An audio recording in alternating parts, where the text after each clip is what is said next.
Olá, meus queridos alunos, estamos de volta para mais uma aula. Estou aqui em casa e junto com vocês nós vamos estar superando esse desafio de estar utilizando vários tipos de ferramentas tecnológicas, que está sendo um aprendizado para todos. Alguns é óbvio que com suas limitações de uso de dados móveis, com internet limitada, a gente recebe sempre algumas mensagens dos colegas de vocês que estão tendo grandes dificuldades de acessar esses materiais, mas eu espero que durante todo esse período a gente consiga chegar ao maior número de alunos possível, sendo um momento de muito aprendizado, mas com o desafio realmente de não só se superar, mas de fazer o possível para chegar a cada um de vocês que estão hoje em seu lar, em suas casas, e com esse isolamento social, fazendo sua parte e a gente aqui também fazendo a nossa, mas vamos superar esses momentos. Para isso, para iniciar a nossa aula, eu trouxe um vídeo, um vídeo reflexivo sobre o que eu espero desse momento,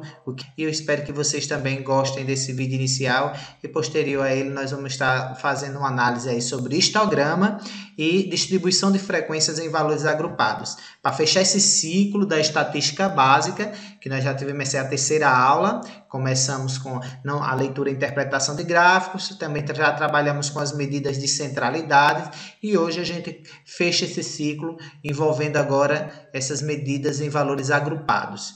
Mas vamos assistir o vídeo e fazer uma reflexão sobre ele em nossas vidas.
Bom, posterior ao vídeo, nós temos aqui agora, como a nossa aula é valores agrupados, precisamos entender o que significa classes e intervalos. Na nossa vida a gente tem um costume de usar muito os termos que envolvem intervalos e classes. A gente usa, por exemplo, aqui eu dou essas duas sentenças aí, de 1 a 5, de 5 a 10, são falas que envolvem dois elementos, dois valores reais como extremidades, o valor inicial e o valor final. Ou quando a gente usa dois valores para representar também o que está entre eles, por exemplo, entre 5 e 10, entre 4 e 5, quais são os elementos que fazem parte deles. Essas representações, essa linguagem que a gente usa no nosso dia a dia, tem a ver com classes ou intervalos, que a gente aprende muito em conjuntos numéricos no primeiro ano. E uma das representações para intervalos sempre é utilizado como, na parte algébrica, né, os colchetes fechados, porque 1 e 5 nesse caso fazem parte do intervalo, Então, de 1 a 5, algebricamente, nós poderíamos representar como colchete fechado no 1, colchete fechado no 5, e aí o intervalo está representando que tanto 1 como 5 fazem parte desses elementos, desse conjunto, desse intervalo, como todos os outros números que estão entre eles. Da mesma coisa, de 5 a 10, representamos algebricamente como colchete fechado em 5, colchete fechado em 10, então todos os elementos compreendidos aí de 5 a 10 faz parte desse conjunto. Mas existem outras maneiras, usamos muito também intervalos em que a gente usa a linguagem maior ou igual a 5, menor que 10. Como é que eu representaria em forma algébrica, né? Usando os intervalos. Como é maior ou igual a 5, eu posso aí, fecho o colchete no 5 e abro o colchete no 10. Observe que o colchete no 10 está aberto, por quê? Porque o 10 só foi utilizado para representar a outra extremidade do seu intervalo. Mas ele não faz parte desse conjunto, porque os elementos que eu quero são os maiores ou iguais a 5, mas menores que 10. Então, posso ter um número muito próximo de 10, 9,99999, mas jamais o 10. Ele só foi usado para representar a outra extremidade do seu intervalo. Olha outro exemplo, maior que 3 e menor que 7. Você percebe que nem o 3 nem o 7 fazem parte desse conjunto, só foram usados como as extremidades do seu intervalo. Você quer todo número que seja maior que 3, 3,1, 3,01, até um número muito próximo de 7, mas jamais igual a 7. Podemos representar também o intervalo com esse colchetezinho, com esse Tzinho aí, ó, fechado no 5 e aberto no 10. A mesma coisa no outro intervalo aqui, já que o 3 e o 7 não fazem parte, aí você vê os colchetes abertos e o tracinho aberto das duas extremidades, porque nem o 3 nem o 7 fazem parte. Eu retomei essas representações de intervalos, porque agora que nós vamos trabalhar com estatística com valores agrupados, a gente precisa saber como é que se representa esses intervalos para na hora de fazer a interpretação de dados que vêm em tabelas ou em gráficos que envolvem classes ou intervalos. Bom, um exemplo aqui agora, eu trouxe uma tabela em que a gente pega um fragmento dessa tabela que ela está tratando aí de quê? Das alturas de alguns alunos de uma determinada sala. Então, podemos representar essas alturas na forma de intervalos. Olha aí, o que são classes? São os valores das variáveis. Olhando para esse gráfico dessa tabela, as variáveis representam a altura de 40 alunos do colégio A. Está aí no tema da nossa tabela. Se eu estou falando das alturas desses alunos, elas não estão aí definida a altura de cada um deles, e sim os intervalos em que eu tenho alunos que tenham aquelas determinadas alturas. Observe aí, nesse caso, maior ou igual a 50, que é a primeira altura, e menor que 150, maior ou igual a 150 e menor que 154. Você vê que está fechado em 150, aberto em 154. Quantos alunos eu tenho dentro desse intervalo? 4 alunos. Então, eu posso ter alunos aí com 150 centímetros, 151, 152, 153, mas jamais igual a 154, porque está aberto o intervalo. Se olhar aí no segundo intervalo, maior ou igual a 154, menor que 158. Quantos alunos eu tenho dentro dessa classe, dentro desse intervalo? 9 alunos. E assim por diante. Então, quando se fala em classe, são as variáveis que estão sendo pesquisadas. A minha pesquisa aí está referente à altura dos alunos. Poderia ser as idades dos alunos ou qualquer outra coisa. Mas quando se fala em classe, ela pode vir em valores na forma de intervalo, que foi o caso dessa questão, dessa distribuição de frequência. Olhando para um outro exemplo, nós podemos também aqui analisar nessa mesma situação dos 40 alunos, o que é o limite de classe. O limite de uma classe, ela sempre vem representada pelo limite inferior, como a gente viu logo no início da representação de intervalos, e o limite superior. Olhando para a terceira classe aí que a gente tem das alturas, na primeira coluna dessa tabela, a gente observa aí que a terceira classe ela está representada, destacado aí de vermelho, 158 maior ou igual a 158 e menor que 162. Quantos alunos têm essas alturas? Está dentro desse intervalo, que tem essa altura dentro desse intervalo? 11 alunos, olhando a frequência. Temos 11 alunos entre esses 40 que tem a altura maior ou igual a 158 e menor que 162. Então, quando se fala do limite de classe, nessa intervalo aí, o limite inferior é 158, o limite superior 162. São os dois valores que representam as extremidades do seu intervalo.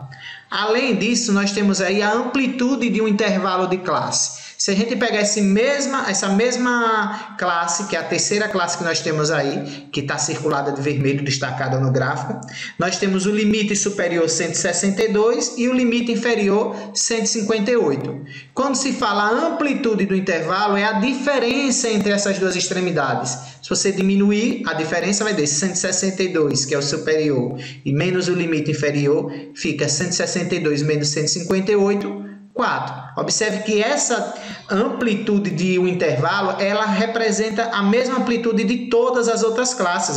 Se você pegar a primeira classe de 150 a 154, a amplitude dela é 4. A mesma coisa na segunda e assim por diante.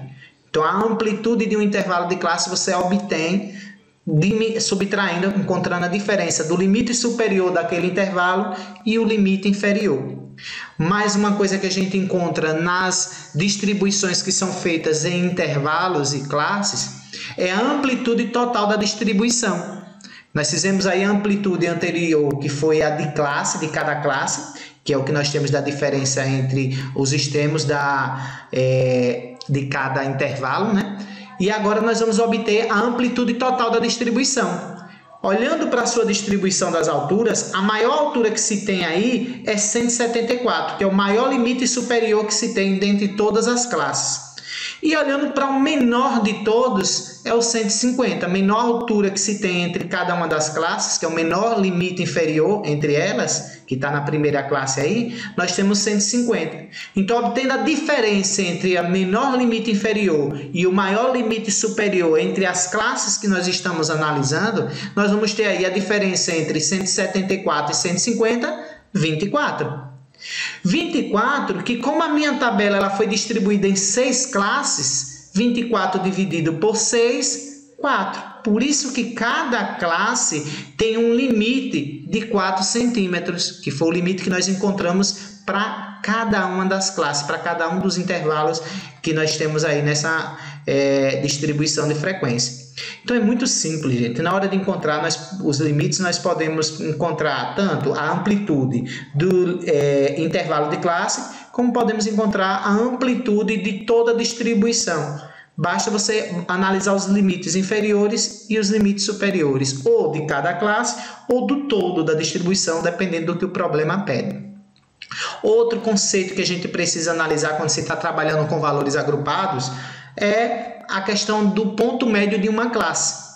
Observe nesse caso aí a quarta classe que está destacada na sua tabela, que é o limite inferior 162 e o limite superior 166.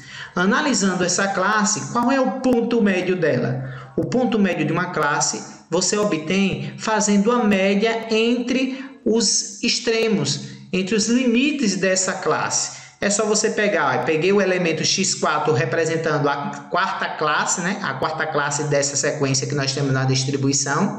Nós vamos pegar o limite inferior da quarta classe, somar com o limite superior dessa quarta classe e dividir por 2 para tirar a média. Então vai ser 162 mais 166 dividido por 2, que dá 164. Esse é o que nós chamamos de ponto médio de uma classe, que é o valor que vai representar. Nós temos ali infinitos valores de uma classe, se falar em números reais. De 162, maior que 162 e menor que 166, temos infinitas possibilidades em números reais. Nós temos aí 162,1, 162,02, 162,9, 162,95. Você vai ter uma infinidade de valores no intervalo, em números reais. Mas, como eu quero um único número para representar essa classe, é aí que a gente calcula o ponto médio da classe. calculado com a média entre os limites que representa aquele intervalo. Foi o que nós acabamos de fazer. Por isso que nós podemos encontrar qualquer valor aí que represente cada uma desses intervalos. Basta encontrar o ponto médio de cada uma desses intervalos. Bom, nós vamos ver isso na prática com alguns exemplos que nós vamos precisar utilizar dessas ferramentas, desses conceitos, e nós estamos agora só retomando, aprendendo alguns deles e colocando na prática, a gente vai compreender de forma mais clara. Vamos ver aqui agora um exemplo. Considere as seguintes alturas em centímetros de um grupo de 12 pessoas. Eu tenho uma distribuição aí de 12 alturas, 160 centímetros, 166, 163, 165, 170, 172 e assim por diante até 181. Com essa distribuição dessas 12 alturas, eu quero encontrar a amplitude total da distribuição. Para encontrar a amplitude, que nós acabamos de ver nos exemplos anteriores, o que é que se faz para encontrar a amplitude total? Pega o limite inferior, que é 160, pega o superior, que é o maior que nós temos aí entre todas as alturas, e calcula a diferença entre eles. 181 menos 160, 21 centímetros. Isso é o que nós chamamos de quê? A amplitude total dessa distribuição que nós temos aí, das variáveis que estão sendo analisadas. Dessa mesma situação, eu quero encontrar uma tabela de frequência. Observe que 21 centímetros é a amplitude total. Se eu quero escrever aí uma tabela com 3 classes, com 3 intervalos, cada um deles vai ter uma amplitude de classe equivalente a 7 centímetros, porque 21 dividido por 3 fica 7 centímetros, que é o valor que eu vou atribuir para cada uma das classes, cada um dos intervalos. Observe, peguei o menor, que é 160, fui até 167, já que a amplitude é de 7 centímetros. Coloquei o intervalo maior ou igual a 160 e menor que 167. O segundo eu atribuí mais 7 centímetros, que é a amplitude de cada classe. 167 mais 7 foi para 174. Então, a segunda classe tem um valor maior ou igual a 167 e menor que 174. E no caso da terceira e última classe, de 174 eu vou atribuir mais 7 centímetros, que foi o valor que nós encontramos para escrever uma tabela com exatamente 3 intervalos, já que a amplitude total deu 21, 21 dividido por 3 deu 7, e aí a gente escreveu todas as 3 classes possíveis. E depois só foi olhar na distribuição, maior ou igual a 160 e menor que 167, olhando para a distribuição, nós temos apenas 3 alturas, que é o 160, 163 e 165. Quando eu vou para o segundo intervalo, maior ou igual a 167 e menor que 174, nós só temos 2 alturas, que é o 170 e o 172. E por último, que é o maior ou igual a 174 e menor ou igual a 181, nós temos exatamente 7 alturas na nossa distribuição. Eu só fiz escrever essa distribuição de valores em forma de tabela de frequência com valores agrupados, envolvendo classes e intervalos. E representando aí na terceira coluna, nós temos as frequências relativas, que é você pegar o valor absoluto e dividir pelo total. São 12 valores, 3 sobre 12 representa a nossa frequência relativa da primeira classe, do primeiro intervalo, que vai de 160 até próximo a 167. E aí nós temos 0,25, que esse valor que é o mesmo que 25%. Na segunda distribuição, nós temos aí o quê? 2 valores absolutos dentro dessa segunda classe. Isso aí, em forma de frequência relativa, equivale a 2 sobre o todo, que é 12. 2 dividido por 12 vai dar aproximadamente 0,16, 0,16666 infinitamente, que é o próximo aí a 16,7%. E o último valor aí absoluto, que é a terceira classe, equivale a 7 sobre o todo, que é 7 sobre 12, que em valores relativos equivale a 0,58 aproximadamente, que é o mesmo que 58,3%. Isso aqui é um exemplo envolvendo como se organiza valores de uma distribuição em forma de frequência absoluta e relativa em valores agrupados. Eu peguei a amplitude total da distribuição, com isso eu escrevi 3 classes, utilizando essa amplitude eu dividi agora a amplitude para cada uma das classes, depois só fiz as distribuições de valores absolutos e de valores relativos. Analisando esse exemplo, a gente pode pegar aqui essa situação, ó, dado esse mesmo gráfico, essa mesma tabela que a gente acabou de escrever, como é que eu calculo os valores de centralidades envolvendo média, mediana e moda? Determine a moda, mediana e a média desses valores que estão nessa frequência. Gente, a gente viu que moda é o valor que mais se repete em uma distribuição. Mas nesse caso eu não tenho um valor, eu tenho valores representados em forma de intervalo.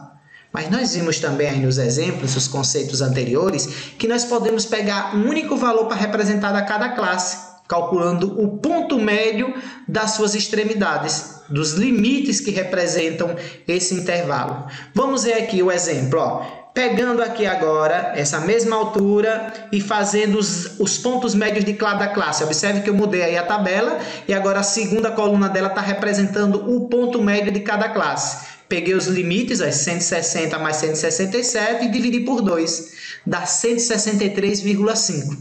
Então, o valor que vai representar a primeira classe é 163,5. Nós temos uma frequência absoluta, esse valor se repete quantas vezes? 3 vezes. Olha aí a terceira coluna indicando o valor absoluto. Mais uma vez, nós vamos para a segunda classe. 167 como extremidade de limite inferior e 174 como limite superior. Para representar em um único valor essa classe, nós tiramos o ponto médio entre esses limites. 167 entre essas extremidades, né? 167 mais 174, dividido por 2, que vai dar exatamente 170,5. Quantos valores absolutos nós temos representando esse valor? 2.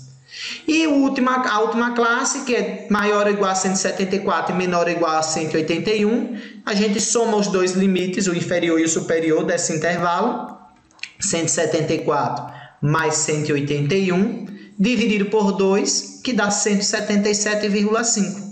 E aí nós temos o valor absoluto, que é 7, que representa o número de vezes que essa frequência aparece, que essa altura aparece, esse valor que está representando esse intervalo. Bom, nós vimos de forma bem simples que quando se fala em moda, é o valor que mais aparece na sua distribuição. Qual que está aparecendo mais vezes aí? É o intervalo 174 a 181, que é representado por qual número? 177,5. Ele aparece 7 vezes na sua distribuição. Então, 177,5 é o que nós chamamos de quê? Da moda. 177,5 centímetros é a altura que mais aparece. Olhando para a distribuição, logo quando você viu no slide anterior, esse número nem estava presente, mas quando se trata de classe, a gente vai dividir os extremos de cada intervalo e nós vamos encontrar valores, que é o ponto médio da classe, que é com ele que nós vamos estar trabalhando para encontrar essas medidas de centralidade. Então, nesse caso, a classe modal é o maior ou igual a 174 e menor ou igual a 181, porém a moda é o que nós encontramos como ponto médio dessa classe.